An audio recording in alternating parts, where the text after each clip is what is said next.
Assalamualaikum dear friends, welcome to our YouTube channel Math with Hasan Ali. Today we discuss Mathematics MCQs class Metric, chapter number 11 Fundamental Concept of Geometry. आज से हमारा geometry का topic start हो रहे हैं। इस chapter में सिर्फ बेसिक कॉन्सेप्ट दिए गए हैं जो हो सकता है अपनी प्रीवियस क्लासेस में भी स्टडी किए हों। तो बेसिक कॉन्सेप्ट अगर आपको समझ में आ जाएंगे तो नेक्स्ट जो ज्योमेट्री का पोर्शन मैट्रिक क्लास में बहुत मुश्किल समझा जाता है वो आपको थोड़ा आसान लगेगा। चलो question number 1, such a method of arriving at a general result is known as dash method of reasoning। अगर हम जनरल रिजल्ट हासिल करना चाहते हैं तो उसको हम कौन सा मेथड ऑफ रीजनिंग कहते हैं, तो ये है inductive, a option. In dash method we deduce particular result from general result. कौन से मेथड में हम जनरल रिजल्ट में से पर्टिकुलर रिजल्ट डिड्यूस करते हैं, तो वो है deductive method, b option. There are certain statement which are regarded as correct without any proof, such statement are called. अगर कोई ऐसी स्टेटमेंट होती हैं जो हमें कोई प्रूफ के बगैर भी उनको ट्रू मानना पड़ता है, करेक्ट मानना पड़ता है या करेक्ट हैं, तो उसको हम फंडामेंटल स्टेटमेंट कहते हैं या fundamental agreement, C option correct है। Dash are those fundamental agreement which are related to numbers, तो वो एग्जाम्स हैं। एग्जाम्स वो फंडामेंटल हैं जो रिलेटेड टू नंबर्स हैं। And dash are those fundamental agreement which are related to geometrical figures, जो geometrical figure से रिलेटेड हों उनको हम पोस्टुलेट कहेंगे, बी ऑप्शन करेक्ट है। The point that lies on the same line are said to be dash points. कोई भी दो तीन या एक पॉइंट हो, जो एक से ज़्यादा पॉइंट्स हो जो सेम लाइन पे लाई कर रही हैं, तो उनको कोलिनियर पॉइंट्स कहेंगे, ठीक है, ए ऑप्शन करेक्ट है। If two points p and q represent the same location they are said to be dash point. अगर वो सेम लोकेशन पे लाई कर रही हैं तो उनको हम कोइंसिडेंट पॉइंट कहेंगे, सी ऑप्शन करेक्ट है। Okay, if two lines L1 and L2 represent the same line they are said to be dash line. अगर सेम दो लाइन अलग अलग है पर एक ही लाइन को रिप्रेजेंट कर रहे हैं, अगर जहाँ पे एक ख़त्म हो रही है वहाँ से दूसरी शुरू हो रही है, तो उनको कोइंसिडेंट लाइन कहेंगे, यहाँ पे भी सी ऑप्शन है। A set of the point in a line is said to be dash for any its 2 point a and b, the line segment a b is contain in the set. दो line का set है, a से और B इस point उनमें आ रही हैं, तो उनको हम कन्वेक्स जो है वो पॉइंट कहेंगे, ए ऑप्शन करेक्ट है। A dash is a union of two non coordinate rays और कॉमन एंड पॉइंट ज्वाइन। अगर दो नॉन कोलिनियर हो, मतलब दो अलग अलग लाइन्स हो, वो दोनों को अगर एक कॉमन पॉइंट में मिला रहे हैं तो वो हमारा क्या कहलाएगा, वो हमारी होगी एंगल, वो पॉइंट हमारी एंगल कहलाएगी, सी ऑप्शन करेक्ट है। The set of all the point of the plane which lies inside the angle is called dash of the angle। अगर inside the angle कोई भी लाइन या कोई भी पॉइंट लाई कर रही है तो उसको हम एंगल के अंदर इंटीरियरी एंगल कहेंगे, ठीक है, या interior of angle. The set of all the point of the plane which neither form the interior of angle not the point of the angle is called the dash of the. अगर वो interior angle नहीं है, ना ही angle के point पे ही, ना ही angle के interior हैं, तो वो एक्सटीरियर होंगे, बाहर वाले होंगे। इंटीरियर मतलब अंदर वाला एरिया होता है। If two adjacent angles are equal in measure then their common arm is called dash of the angle formed by the non collinear common arm.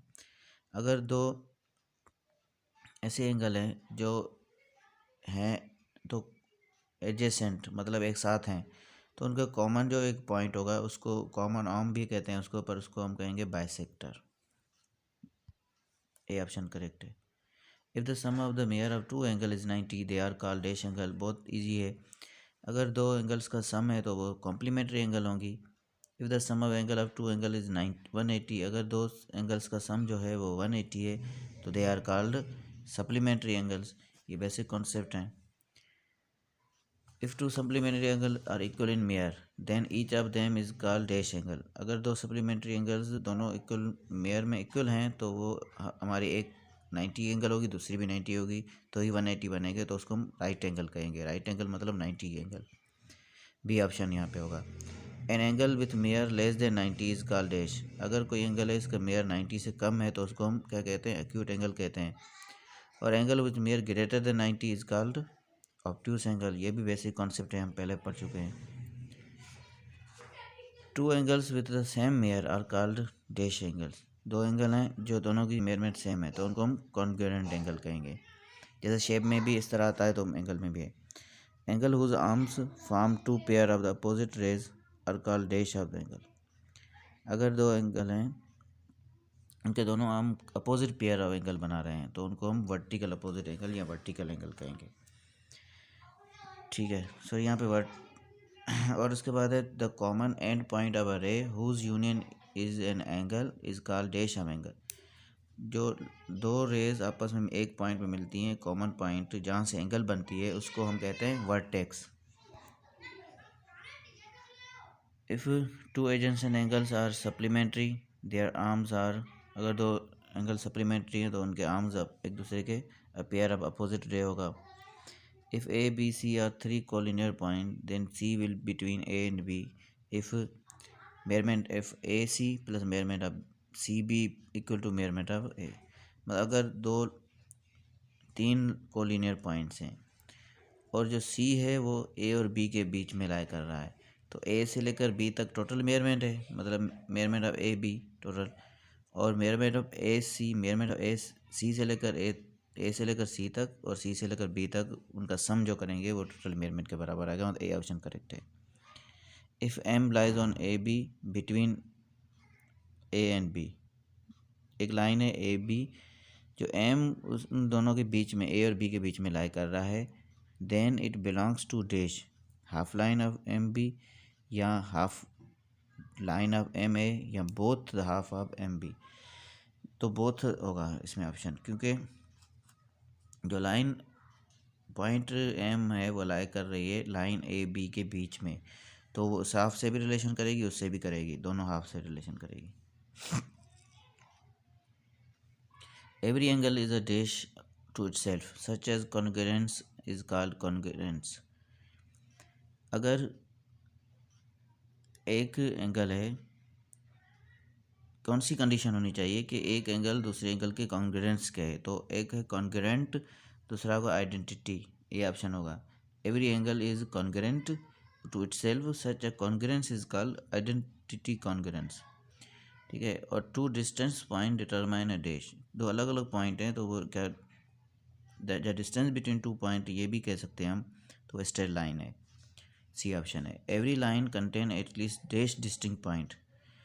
Her line में कम से कम एटलीस्ट टू डिस्टिंक्ट पॉइंट या अलग अलग point होंगी तभी line बनेगा। अगर every plane contain at least dash collinear points, हर प्लेन में कम से कम तीन कोलिनियर होती है। जैसे ट्राइंगल हम बनाते हैं तो भी तीन पॉइंट होती हैं तो ही वो ट्राइंगल बनता है, एटलीस्ट 3 पॉइंट होनी चाहिए, ए ऑप्शन करेक्ट है। From a point outside a line the dash is the shortest distance. From a point outside a line, line से बाहर जो है वो शॉर्टेस्ट डिस्टेंस कौन सा होता है, परपेंडिकुलर जो है वो हमारा शॉर्टेस्ट डिस्टेंस है। हाइपोटेन्यूज थोड़ा बढ़ जाता है उससे, बेस हमारा वैसे बेसिक होता है, ठीक है, तो परपेंडिकुलर है। The vertical angle formed by a two intersecting line are called dash. To intersecting line को जो है अगर वर्टिकल एंगल है तो अपने आप को इंटरसेक्ट करेंगी, और पर उनकी एंगल जो है वो कॉन्ग्रुएंट होंगी, आमने सामने अपोजिट एंगल सेम होती हैं। Supplementary angles angle of 30 is 30 का सप्लीमेंट्री और कौन सा होगा, सप्लीमेंट्री में सम करे 180 हो तो 180 में 30 माइनस कर दे 150 हमारा ऑप्शन होगा। सप्लीमेंट ऑफ एंगल ऑफ 60 का सप्लीमेंट क्या होगा, 180 में से 60 निकाल देगा 120 होगा। A line can not be a dash to the intersecting lines. A line can not be dash to intersecting line, वो एक लाइन जो है वो पैरेलल नहीं हो सकती, अगर दो लाइन आपस में इंटरसेक्ट हो रही हैं तो वो पैरेलल नहीं हो सकती, बी ऑप्शन करेक्ट है। Thank you for watching our videos, please like and subscribe my channel.